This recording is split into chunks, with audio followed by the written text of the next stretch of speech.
and Dr. Summer to open the day and set the tone of why to start the pain practice.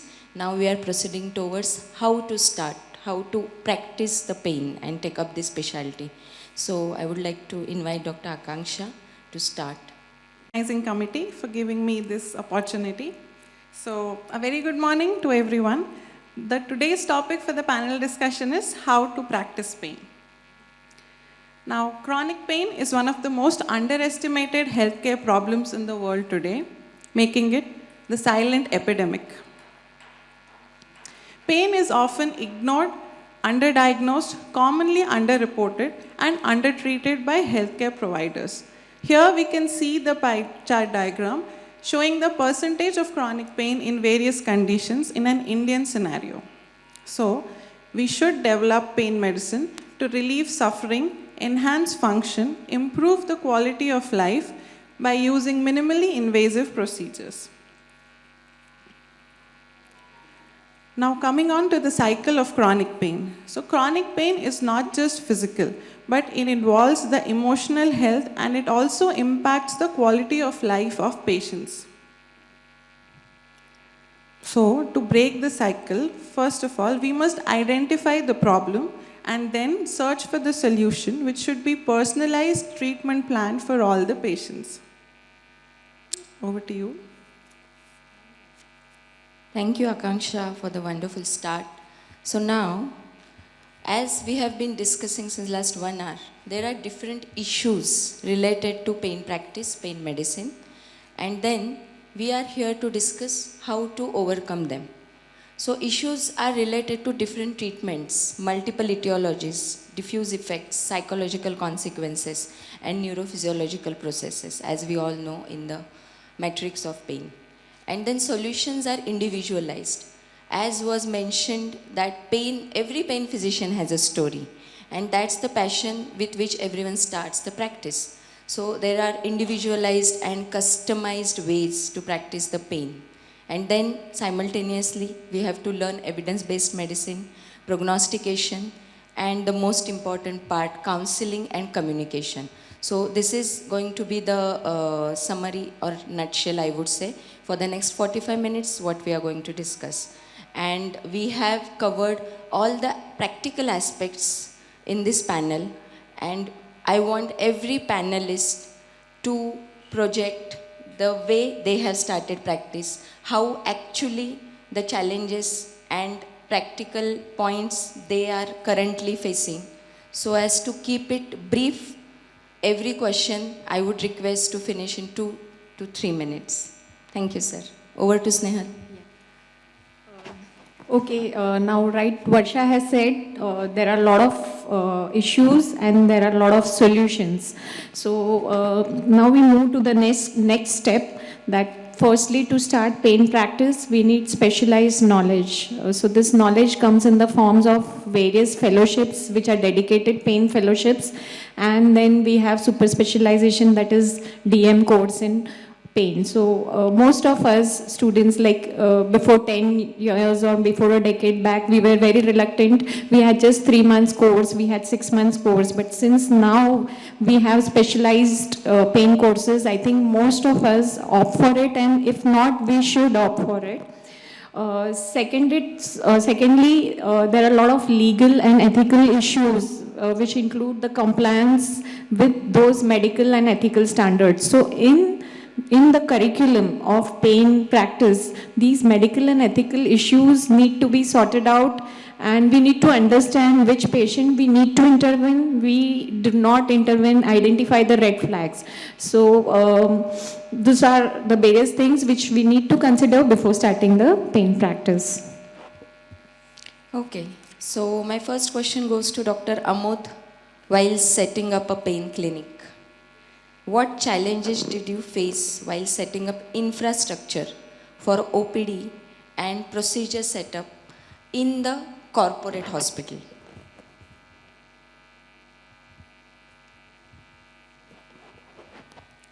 Hello? Yes. Yeah, thank you. So I work in a corporate hospital. I've been there for about 6 years. And this was the first job I did in India after coming back from UK. So at that time, there weren't any corporate departments, or very few of them, who were having a separate pain clinic. So I was contemplating whether I should go into anesthesia or do it as a part-time thing. And then soon in my interviews, I realized that, no, it's not going to happen.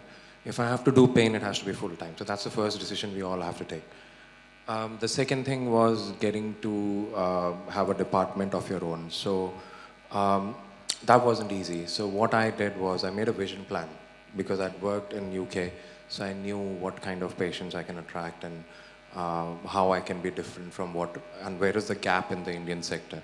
So that vision plan was about a 6-8 page document, which I then circulated to the higher management in all the hospitals I could get across to, having my priorities as to where I want to go. And that is what clicked, because when it reaches the right people who see the right time frame, that's very important, and if they see the growth, they are willing to invest into it. So that was the first thing, going from top bottom, knowing what you want and then convincing the people as to what you want. As a part of when you join a hospital, it's important to set the guidelines at that time. That's the time in a corporate sector, when you move into a hospital, you can get what you want or ask for what you want. Having said that, I made a list of things which were promised, which were never delivered, because corporate is to, if you look at the word, it comes to work in cooperation. And it can be cooperative or non-cooperative depending on the higher management. That's a different issue. But then the point is that they have to see it financially. If you ever run your own setup, you would understand that everything has to have a financial model to it as well. You can't just keep doing charity. So some things were delivered, some things weren't. But the important thing is you have your separate OPD. That's the first thing, allocated place where you can see patients every day. The second important thing is have the basic set of infrastructure, which includes a procedure room, ultrasound machine, and a C-arm, depending on what is your forte and what kind of patients you're seeing. And then the consumables and the small things, there are ways around it. Even the other things like radio frequency, machines, and other equipment you need can be rented. So initially, to start with, those are the things you can work around. But the key thing is have your own OPD place. Have your fixed time, preferably if possible, every day, even if you're there for 2 hours. Have a procedure room with allocated slots where you don't have to fight with, or you have to compete with, fight is not the right word, compete with other people who might want to use that room at the same time.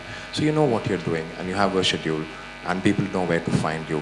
And then if you have the basic infrastructure, you can start the setup.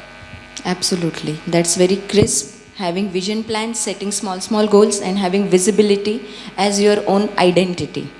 Thank you so much, sir. Dr. Gopinathan, sir, you have mic? Yeah. So at teaching, I've heard a lot about having pain clinic at teaching institutes mainly, having exposure to anesthesia, PGs and all. So, and what is the gross difference compared to private or corporate setup when you have to start at teaching institute? Thank you. First of all, thank you so much for inviting me. I must thank Dr. Gautam Das. We've been friends over a decade. I mean, if I want to start the journey in pain, it'll take a whole lecture by itself. Yeah. I have very few keywords to tell people. I've been doing pain for the last 15 years. The first and foremost, like one of the previous speakers said, you have to be interested in pain. For anesthetists to do pain, it's an evolution. It's like how human evolution from how. So it's an evolution. But what's lacking is the support from your own colleagues, your own fellows, right? Your own anesthetists recognizing you doing pain. Then you get across that hurdle. Second hurdle is your other specialties recognizing that you're doing something different. And to reach that point of view, I think there's only one way. You have to be perseverance. And I would say you have to be trained very well. That gets the best training ever. Once you're fully trained, you know about that, then you will be an authority to speak about it. Then it helps you to navigate your practice, talk to your hospitals, tell them what you want to do. I think all these starts, my journey has been a hard journey, but I'm very fortunate because I went to Australia to get myself trained. Australia is actually the first country in the world to start a full pain fellowship program in the world, full comprehensive 18 months. I did 1 year. It's a full program where my faculty of pain had total of 10 specialists, including 5 anesthetists, 2 rehab physicians, 1 addiction specialist, 2 psychiatrists, and 1 rehab physician. So we have a very comprehensive department total of 30, 40 people. So I was very amazed how pain was very evolved, because that's where I understood the multidisciplinary component. You learn about the most important one, the biopsychosocial phenomenon. As what people say, pain is a disease. You need to understand pain in a different complex. Then you have to learn about interventions. But let me tell you, all has to come in one hand, one plate together. You cannot think intervention is a unimodal. It's still a multimodal therapy, because interventions can help, but you need to understand the pharmacology, you need to understand the biopsychosocial component, right? And so I was trained in Australia, then I got my fellowship, then I went and did a lot of other attachments in interventions. When I came back to Malaysia, I moved straight to private. And India's been, I must congratulate India's leaps and bounds, because I think interaction between the private and public is very good.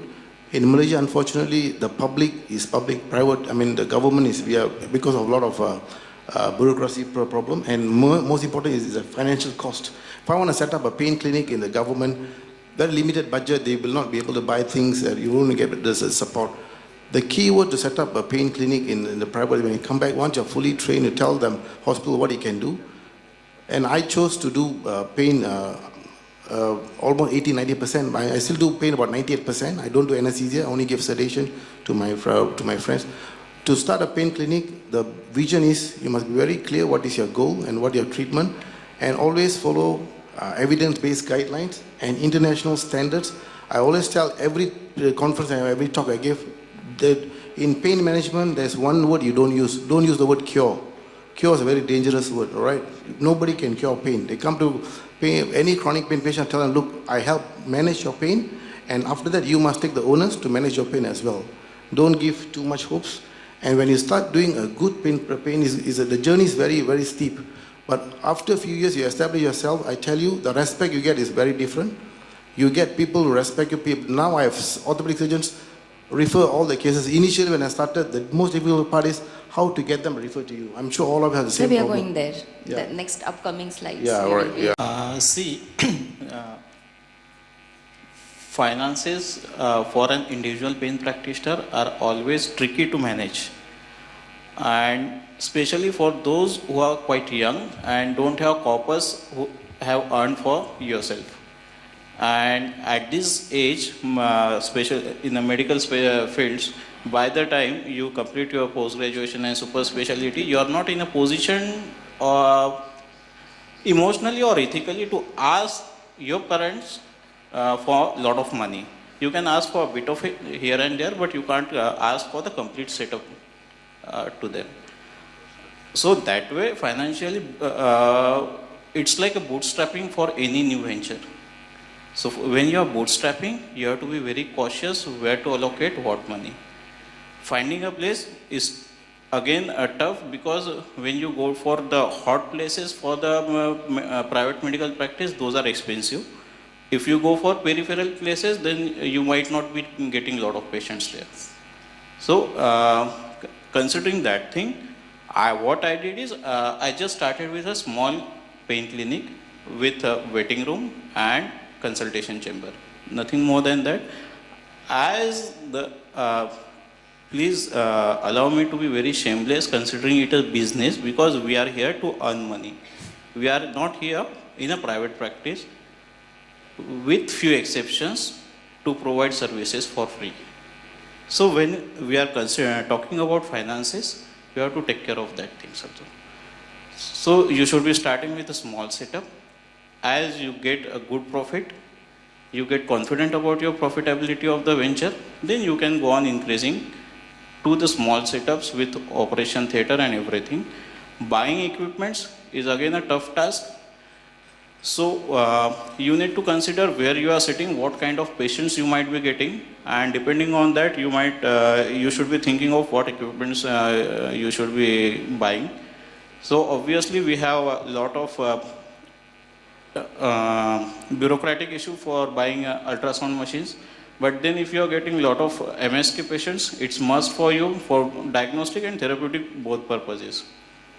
Then there is again, when we are talking about ultrasound for diagnostic, it is okay to do it in the OPD chamber. But when we are talking about therapeutic treatment under ultrasound guidance, most of the hospitals don't provide you ultrasound, or you need to get registration for under PNDT. Again, that is a tricky thing. So here you have ethical issue as well as a medical legal issue. Can you do few procedures in your small OPD chamber?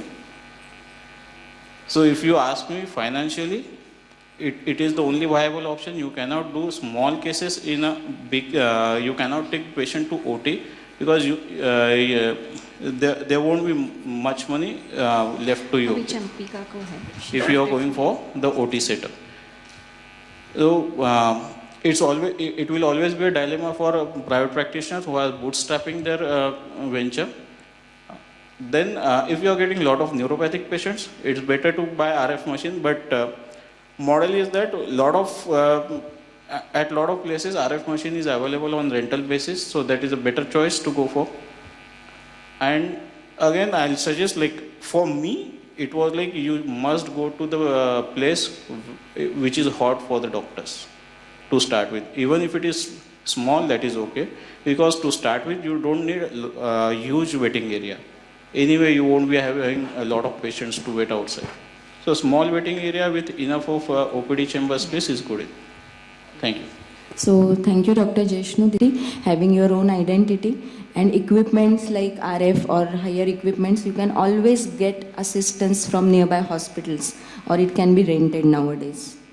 RF is okay, but ultrasound. You were doing full-time anesthesia, and most of us, we begin as anesthesiologists, and like we have a step ladder pattern. We similarly have a step ladder pattern in pain. We move from full-time anesthesia to part-time. Very few are lucky like Dr. Amod, but most of us have been, it's a journey. We start as anesthesiologists, and then when we start pain practice, to cover up for our bread and butter, we do little bit of anesthesia here and there, standbys and all, and then we move forward to pain practice. So firstly, what challenges did you face when you shifted from full-time anesthesia to full-time pain? You never had an intermediary stage at all, so you shifted. And second thing, when we start from anesthesia and we enter pain, the soft communication skills which we need as an anesthesiologist in talking to patients, and what we experience as pain physicians, right from seeing them in the OPD to convincing them for a procedure, the pre-procedural counseling, the intra-procedure related queries, and post-op rehab and the counseling, all plays a very big role. We need to spend a lot of time with the patient. So I would like to know all the challenges which you faced in your initial part of the career, and how did you manage them? Yeah, in physician 2019. Before I'm practicing anesthesia in 2005, nearly 18 experience of anesthetist. Out of that, I'm a consultant. I'm an anesthetist at the UK because it's a compulsory for all of us to go to United Kingdom or Australia, another recommended country, to have training. So once I came back from UK, I start to take my journey. Start my journey as a consultant anesthetist. That was a full-time consultant anesthetist practice. So I have to tell you one truth, like, after practicing as a full-time anesthetist, then I had to choose pain because of the family commitment. And I had to choose one appointment which is available to closer to my home. So I had to choose the major station, major training center, as well as a major pain center in the country, at the National Hospital of Sri Lanka. So I started my practice straight away. I had to take up that job there. So transition from anesthesia to pain, I thought I would take the challenge. So I think I had that. I think I faced it well. How I did this, because I had already training as a senior registrar and some little exposure to UK as well, and our training curriculum, anyway we had the training. So once as a consultant anesthetist to consultant pain physician, I knew I have some time to report there, so I had some preparatory period where I had to prepare myself with the theory wise. There's some skills training. I got some opportunities with my colleagues. So immediately after, and I also searched for what are the opportunities to learn. Then I found that Daradia is giving us. It was the time of COVID crisis, so I managed to meet them over the Zoom platform weekly. I was lucky in that way with that one benefit I got from the crisis.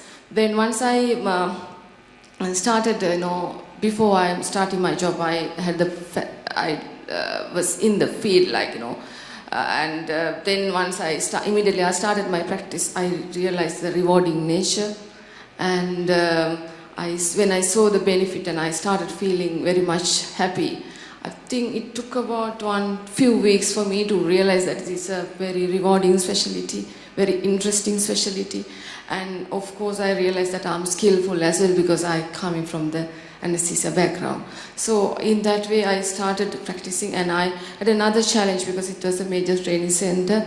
So all our trainees go to UK or other countries after going through me, because it's a pain training center. So at the same time I started practice, I had to start training the people.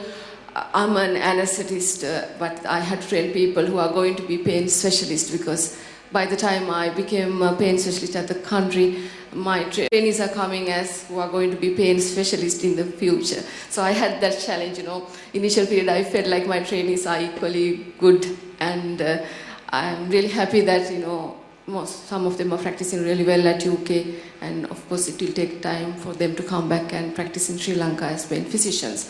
So the training wise and experience wise, I was really happy about that. So when I speak about the soft skill development, our setup is such that always we have a very good setup. We always give when the first visit itself, we are enough nurses to explain everything to the patients, and well as at the doctor's level we do explanation if the patient especially going for the procedures. So the patients are given an opportunity to get what are they going to have, whether they like it or not, and so on, and what will the consequence and so on. So that was the first visit. And by the time they come for the same day also, they will explain again everything given to them. And if I say the procedure day, we have, as anesthetists, we practice WHO safety checklist. So in my unit we have adapted similar kind of a checklist.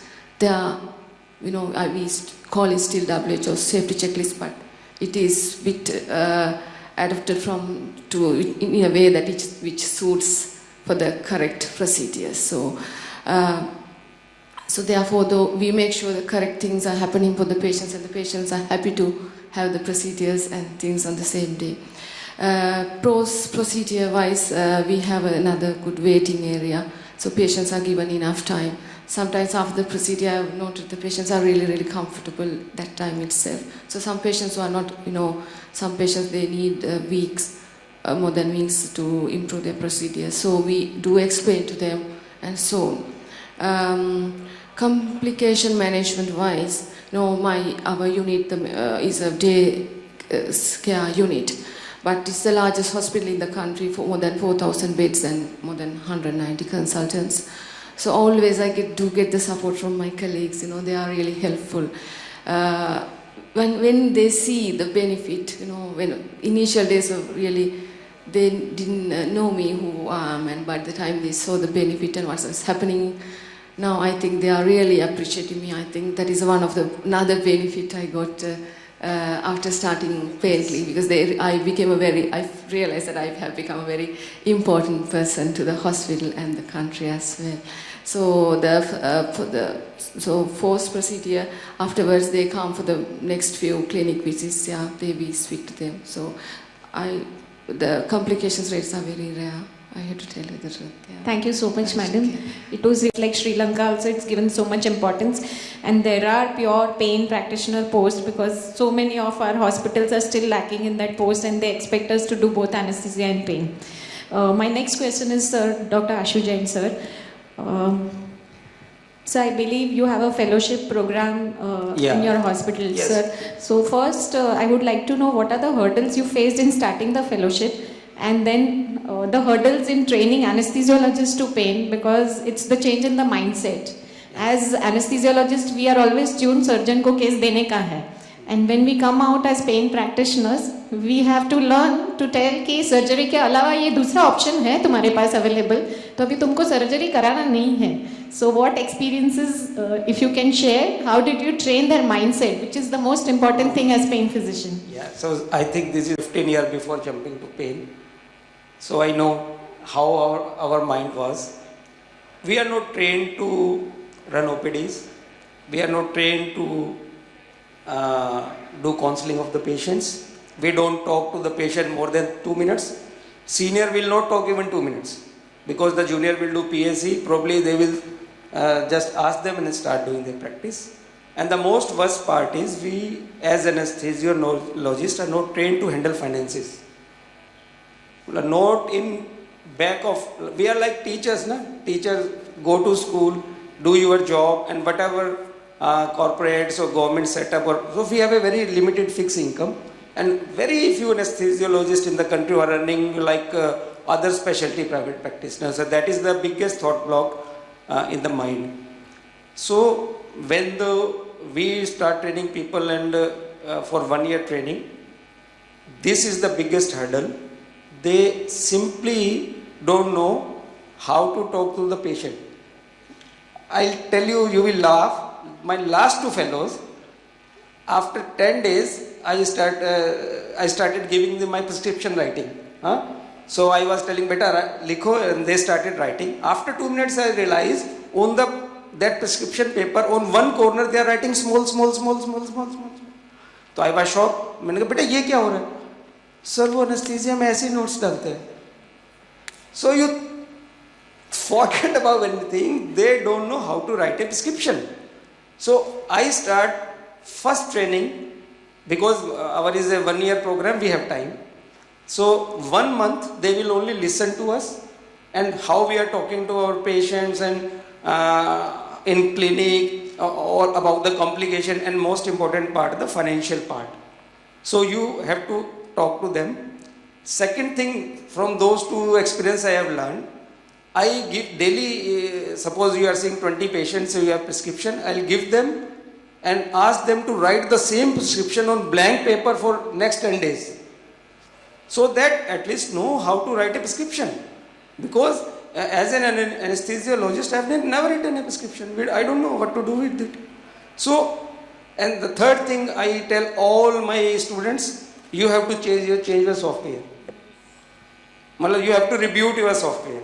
From anesthesiologist to pain physician. You know, now you are a physician, you are a clinician. A clinical branch has to be dealt like a clinical branch. And that is the biggest hurdle when you, my take is because we do full-time pain practice. If you do both, probably your software is never matured as a physician. Because you don't come out of that umbrella and people don't take you seriously. After 15 years, my experience was as an anesthesiologist, I have no shame in telling that. Even your family member, your relative don't take you seriously. You are anesthesia doctor, acha behoshi ka doctor hai, theek hai. But when you are an orthopedician or clinician, they take you seriously. So you have to change that transition from a clinician point of view. So that is the biggest thing. And then you have to, of course, start them training well, which is the most lacking aspect of our training in pain physician. Sir was, and I think everybody is telling, doing 12 days course, doing 3-month course, doing 6-month course, they sensitize you for pain medicine. But that doesn't make you fit for doing as a practice as pain physician. I have seen so many persons, just 10 days course, and all over the place, pain physician. Now what happens when you project yourself as a physician, any branch, and you can't deliver the result? That is the biggest hurdle. Now, whosoever is doing good pain practice, every patient will come with a background. मैंने तो 3 बार लगाया, I have done it 5 times, I have done 10, no results, because the people who are offering those services, they are not trained to for handling this. So first and foremost thing is training, and as sir was telling, I have stopped doing 3-month training in my center. I'll treat anyone who is 1 year and beyond. Because, and I tell them one more thing, कि beta it's a three-year training, but you are in a first 1 year fast course, crash course. So I'll complete your 3-year training in 1 year. And believe that we will complete your 3-year training in one year. And I take extensive classes, clinical work, and send them to camp. And this is one important part. We have a lot of camps on every Sunday. We have community outreach program, which is important. Otherwise, you can't practice. So I'll send all my students to those camps and see 100 patients, 80 patients, and interact with people, so that their anesthesia hitch is being taken up as a physician, and they start talking to patient. Camp mein you do right or wrong, no answerability, but it gives you chance to interact with the patient. And then after 3 months of training, we start giving them responsibility. So first 3 months, no responsibility, only teaching and updating their software. This is the methodology we use. Thank you, Champika madam, and thank you, Ashu Jain sir. It was really very informative. Actually, we all have gone through these hurdles, because I personally feel we start as anesthesiologists, and I would be really great if the country starts a pure pain medicine MD only without anesthesia, because I think other than giving the nerve blocks, there is nothing in common between the two branches. So if the mentality changes at the basic level when we start our degree, maybe they do 5 years pain course, that is no problem. But we come out as physicians and with a mindset that we have to treat patients and not treat referred patients. Like the orthopedician says, isko epidural dal do, that doesn't make sense, because they don't realize any other cause of pain. This is also one important thing I tell all my students. Orthopedician and neurosurgeon, they will send you 10 patients. I have a lot of reference in the hospital. 6 of them, I'll revert back to them, your diagnosis is wrong. True, sir. For them, if you are going to do the same practice, it is better you work as an anesthesiologist. आराम से सोओगे ना. You don't have to do marketing, you don't have to do digital marketing, you don't have to do camp, you don't have to worry about finances. If you really want to do what surgeon is saying, I think anesthesia is a much better and cool branch. So if you are a physician and you are in a private practice, you have to outreach people, you have to do digital marketing, and very bad other things you have to do, referrals and all those. You can't escape those. So वो हिंदी में कहते हैं ना, धंधे वाली बात है, धंधे की तरह चलेगी, आइडियोलॉजी से नहीं चलेगी. एंड एक मेरे बड़ा अच्छा दोस्त है, is a CEO, he says your identity is only by the how much money you can churn in your life. So ultimately whatever you may be, if you can't churn money in your project, you are a failure. Thank you, sir. Thank you so much. Going to of the things like narcotics, your licenses, PCP&DT, and then equipment chain. Like we said, it's not necessary to start with all the equipments, but to make sure how you can make it available. So Dr. Gargi, what is your experience when you are student, you are also having a student training program. So when your student approached to you and regarding ultrasound machine, what is the scenario when it comes to PCP&DT? They are afraid that whether we should go for our own machine, what is the status PCP&DT, and what are the regulations which are required? Actually, we faced many hurdles to procure the USG machine, and it is not difficult to procure the machine, but to get the license, because there is only the in our country especially, only the radiologist they can easily get the license easily, but there are some institute and some pioneer pain physicians who managed and who enlightened us how to get the license. So we are getting some the license by our own name, but it is there is no fear to get the USG machine in your department. You have to maintain some records. We have to renew the license time to time, and we have to ethically correct that we are using the machine for the correct purpose. Because for the MSK, it is now the stethoscope of our day-to-day practice. So it is very much important to have a USG machine of our own in our clinic or in our department. In our hospital, what we faced that we do not have the license in our name. We got the license with the help of our radiologist friend. But I think in Delhi, Dr. Daradia sir, after a battle, he ultimately managed to get the license in his own name.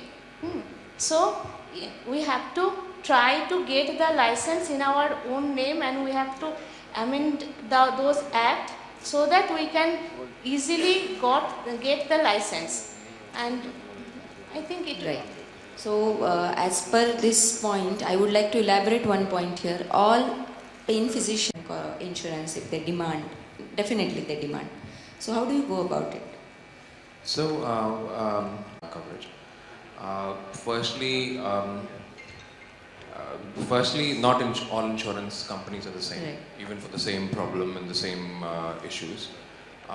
Secondly, the type of coverage they've got makes it challenging or easier for you to get an approval. There are some who will walk in without anything and then walk out with an approval, and there are some who will keep answering questions, and the approval doesn't come. Despite you using the right diagnosis and indicated treatment, and even surgeons and other colleagues of yours saying that this treatment is indicated and required. I think the problem why this happens is because of the way our insurance sector is. Because there is a problem with the recognition of the specialty. I mean, like the same procedure applied by neurology or orthopedics gets approved, whereas it doesn't by pain physician. So recognition problem is there, but that's something which is a long-term thing. You can't change it in the short term. But even in terms of how you apply, what you write down, makes a lot of difference. But sometimes it's the understanding of the person sitting at the other end of the scene, who's looking at these paperwork, who doesn't understand, and his technical knowledge and skill is also an issue, and they will never come on the phone to answer your queries or speak to you one-to-one. And sometimes it's also seen as a vested interest of yours, that why are you taking so much of an interest if you're answering 4 times, 5 times for the patient. So what my approach has been, always back it up with the evidence and the reports. And I often write references for people who would not understand, like I will give them a reference for an article or a journal or a guideline, so that it makes it harder for them to, if they look at it, to refuse it. But at the same time, it involves a lot of issues from the patient end as well. So I try and keep out of it, saying that, listen, my job finishes by applying for you. If they answer any queries, it will come through TPA sector to me and I will respond to it. But don't chase me up for this job, because one constant problem which comes is they keep you calling on Sundays, Saturdays, and asking for things which are not urgent or emergency things. So the patient has to be made clear that, okay, there's a TPA desk who's processing your application, they're a point of contact, I will do whatever is required. And then there are other issues which crop up with insurance things when people haven't declared their previous illnesses and stuff. And fortunately in the sector I work, things can't be changed. If you've seen me, it's been edited and written on the electronic records, it cannot be changed. Or if it's written by someone else, it can't be changed. So that's the way it stands. I know a lot of my... Vigilant at every step. You have to be vigilant at every step, whatever is required, and divert the channel. Exactly. Can I add Yes, something? please. Problem is how you present your case and how you process your insurance is important. Right. I tell you 99.9% patient we get insurance cover. So probably all of us are not applying it correctly. That is a problem. The first thing, you have a crisp diagnosis. Second thing, you should have a surgical code in your system for every procedure. Because insurance company will ask a surgical code. Thirdly, you should have a complete underlining of consumables. Okay, this is the, like I do, we use disposable electrodes, so we process it under implants, cost of the implant.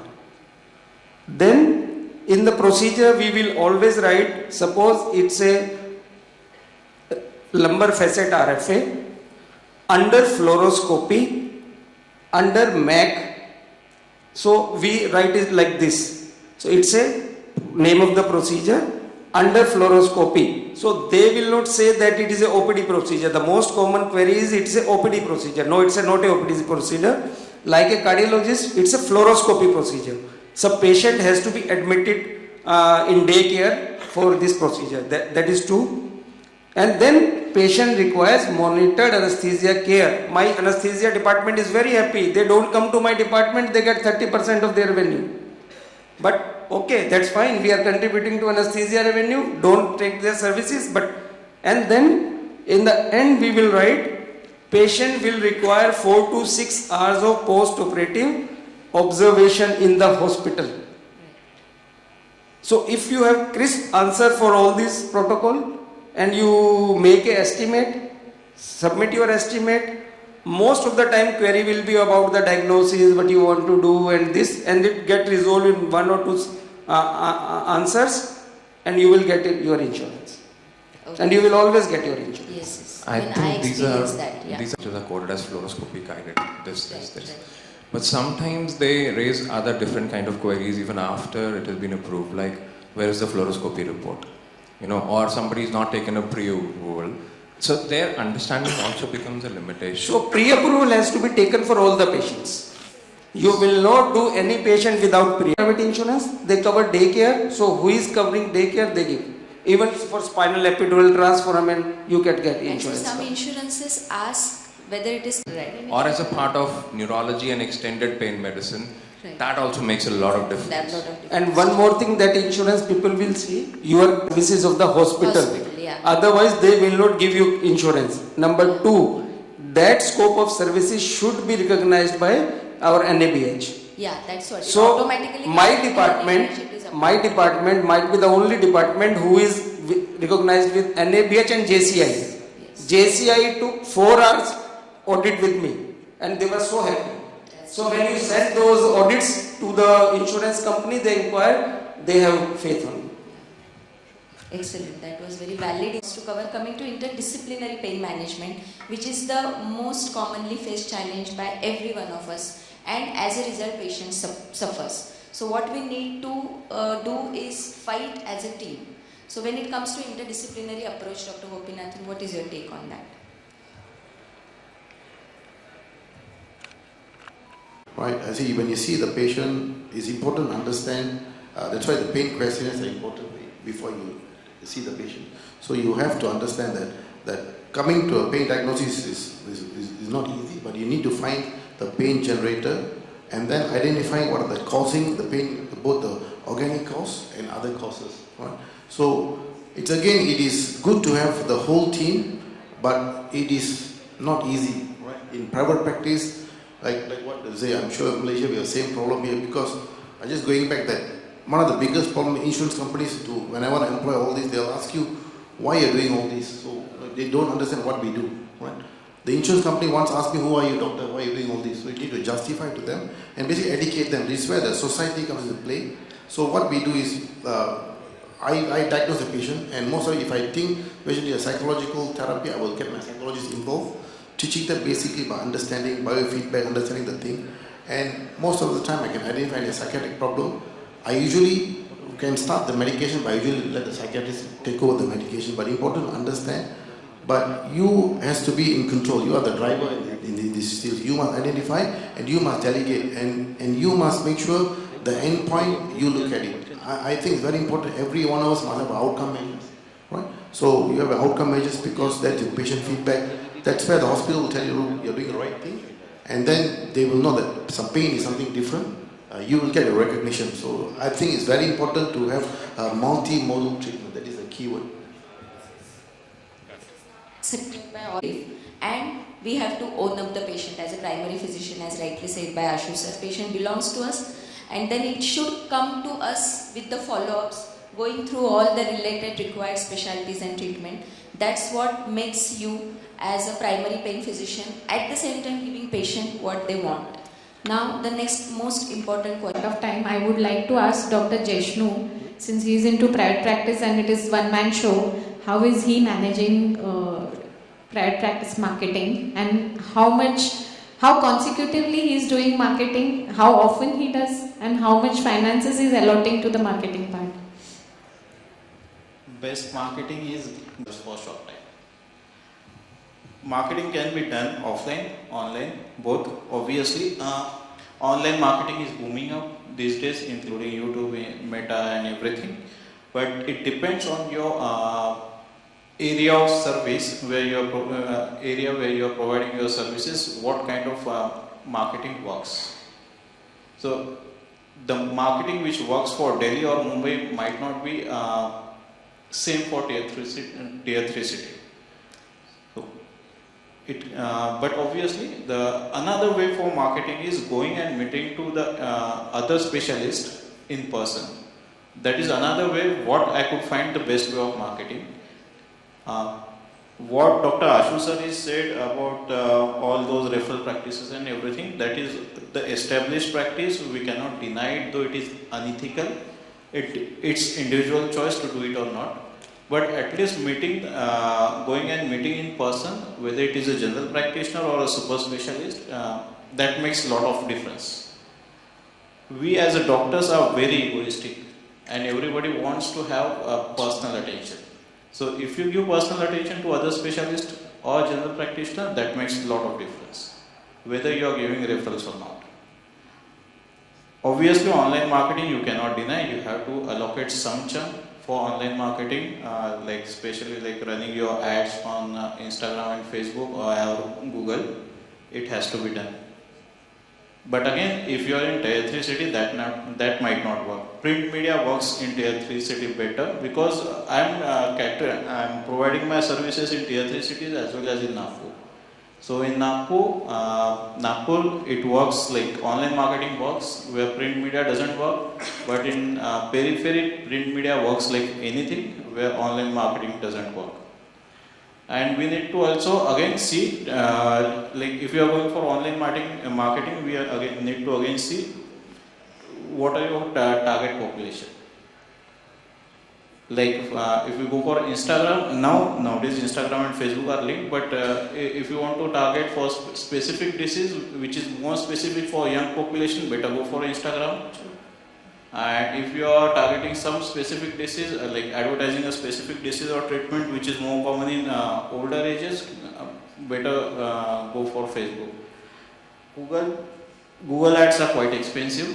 It depends. If you have a lot of chunk to invest into it, then that is again the best way to do it, because the intent of search on Google is much better than Insta or FB. And word of mouth is the best. No doubt. Really very informative and enlightening for someone like Akash Shah, who has just started a pain practice, and it was from all perspective. We had Dr. Jeshnu, who was in private practice. We have two corporate people, Dr. Ashu Jain and Dr. Amol, and then we had somebody working in government ESI, Dr. Agarthi, who shared her experience, and we had international faculties working pain branch abroad. We had Dr. Gopinath and Dr. Champika. I would now like to invite our chairpersons to put in the closing remark. Thank you. I'd like to share my experience as a pain physician, because I have worked in government setup and now working in private setup. I started pain clinic in the year 2011 in RGKR Medical College, Kolkata. And I have to face so many problems. The first problem was to make your administration understand that the pain is a different discipline. And the second was to get the patient at that time in the outdoor is very difficult. And the next one was how to just make your colleagues understand that the pain is, pain should be treated, and chronic pain is a disease process. It must be treated. So these are the problems I faced in government setup. After this superannuation in 31st January, I joined private hospital in district Shantiniketan, Birbhum district. The scenario was completely changed. Here I told to the management that I want to start pain clinic once weekly. They agreed and they told me what are the this equipments required. They have given me everything. When on the first day I started the outdoor, I saw that 25 patients were waiting for this for me, and there was one nurse, one group D staff. I have one ultrasound machine in the outdoor, even this stethoscope, BP instrument, and also this hammer also. Everything were ready, and they are asking me rather, what are the things you need now, madam? Are these sufficient enough? So the scenario has been changed. And regarding this insurance cover, this state government, West Bengal, started Shastro Shati scheme, and it is very active in the district also. And these pain procedures are enlisted. So yes, we are getting facilities. So this is the change you appreciate in 13 years. So this is my experience. Now the scenario has been changed, definitely changed. One thing I would like to ask you, what is the thing which attracted you towards pain? You are beginning pain practice now. Yes.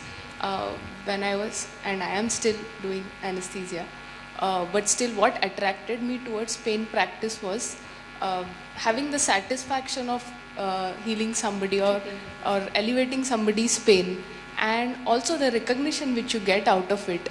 In anesthesia, you are always behind the screen, whereas in pain medicine, you get an opportunity to come in front of it and establish yourself and make an identity of yourself. Great. Dr. Mosmi. I think if you know why you are doing this thing, you will find the way how to do this thing.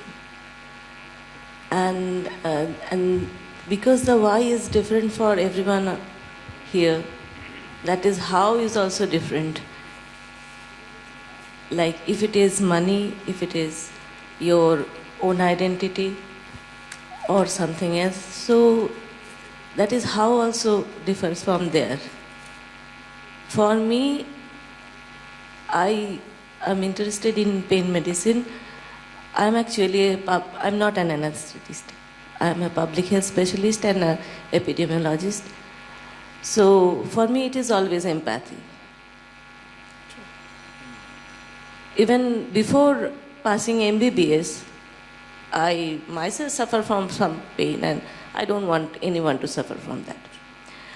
So that is okay. You don't want anyone to suffer, and you want to treat them. And then I have my this pain medicine thing. I think now I have some 16 or 17 online and offline certificate courses as well. But that is okay. But then comes money. So that you have to think in other way. Like you have to think about marketing, what Dr. Jishnu said, that marketing strategy is different. When setup is different, setup how you are going to earn, and whether if you are not earning in, like in terms of from, if you are not either quality or quantity, you are giving a good quality of treatment and you are getting only 1 or 2 patients, then you may have to think maybe not, I can have a basic setup and I will have more patients so I can earn more. So this way we can manipulate our pain practice. And thank you so much, ma'am. And the take-home message is this slide. We are all just scared of jumping in, thinking that whether it would be possible, how will I manage my finances, how will I take care of patients, which I've never been trained in anesthesiology as a primary care physician. What matters is just jump in. What is the right time? Right now. And right now, it is here. So those who are not yet decided to take a pain practice, obviously you are here for that. So this is what I would say. The panel must have provided you inputs regarding how you can troubleshoot over the problems. There is stress, there are hurdles, definitely. But this is what is life. कहाँ पे hurdle नहीं है. So this is what is pain management, and welcome to the branch of this medicine, which is a very noble branch, gratifying branch, relieving patients of their sufferings. Thank you so much. Thank you all panelists and chairpersons. Thank you, Akanksha.